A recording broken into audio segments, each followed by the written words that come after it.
Hi అండి. Welcome to Ramya kitchen. మనమైతే ఇవాళ పూల్ మక్నా అయితే తయారు చేసుకుందామండి. ఇది తయారు చేసుకోవడానికి పెద్ద ప్రాసెస్ ఏం కాదు. ఇది చాలా హెల్తీ కూడా. ఇప్పుడు మనమైతే ప్రాసెస్లోకి అయితే వెళ్దాము. ఫస్ట్ అయితే గ్యాస్ ఆన్ చేసుకొని కడాయి పెట్టుకొని దాంట్లో 2 టేబుల్ స్పూన్ల ఆయిల్ అయితే వేసేసుకోండి. ఆయిల్ కొద్దిగా హీట్ ఎక్కిన తర్వాత ఇప్పుడు పూల్ మక్నా 1 కప్పు వరకు తీసుకుంటున్నానండి నేను. ఒక 2 నిమిషాల పాటు ఫ్రై చేసుకుందామండి మనము. మామూలుగా వేడి చేసుకుంటే సరిపోతుంది. చూడండి, ఇలా వేడేసుకుంటే సరిపోతుంది. ఇప్పుడు వీటిని ఒక బౌల్లోకి తీసుకుందాము. చూడండి, ఇలా అంటే అవి మొత్తం ఇలా చినిగిపోవాలి. అలా వేడేసుకుంటే సరిపోతుందండి. వీటిని ఇప్పుడు పక్కన పెట్టేసి గ్యాస్ ఆన్ చేసుకొని మళ్ళీ కడాయి పెట్టుకొని దాంట్లో కొద్దిగా ఆయిల్ కొంచెం ఎక్కువగానే వేసేసుకోండి. మీరు కావాలంటే బటర్ కూడా వేసేసుకోవచ్చు దీంట్లో.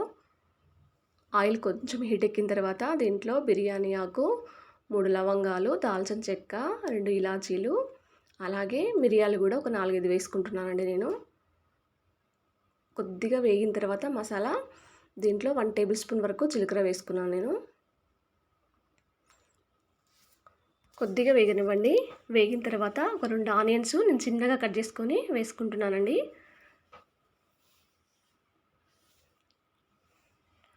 వేసుకొని కొద్దిగా ఫ్రై చేసుకోండి వీటిని, ఆనియన్స్ని కలిపేసుకొని గ్యాస్ అనే సిమ్లో పెట్టుకొని ఫ్రై చేసుకోండి.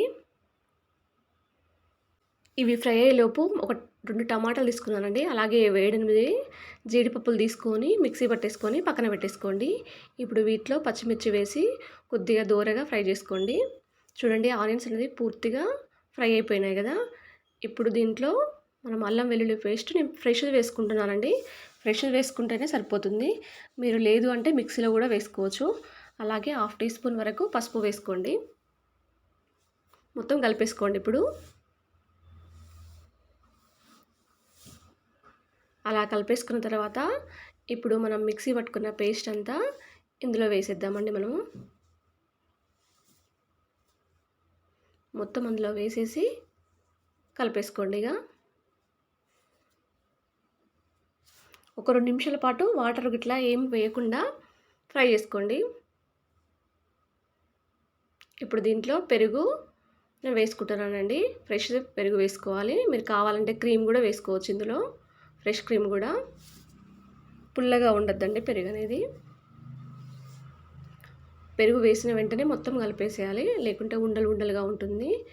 నేనైతే ఒక 1 టేబుల్ స్పూన్ వరకు సాల్ట్ వేసుకుంటున్నానండి. మీరు రుచికి సరిపడినంత వేసుకుంటే సరిపోతుంది.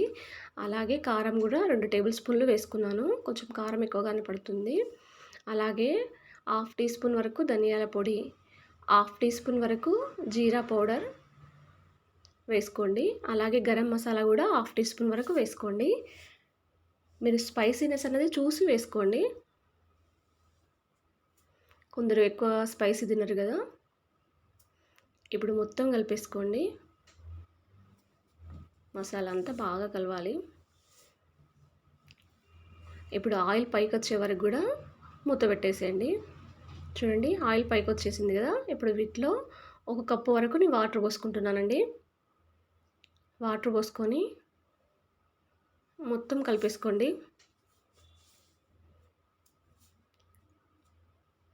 మళ్ళీ మొత్తం కలిపేసుకున్న తర్వాత ఒక 5 నిమిషాల పాటు సిమ్లో పెట్టుకొని మూత పెట్టేసుకోండి. ఆయిల్ పైకి వచ్చేంత వరకు కూడా మూత పెట్టుకోవాలండి.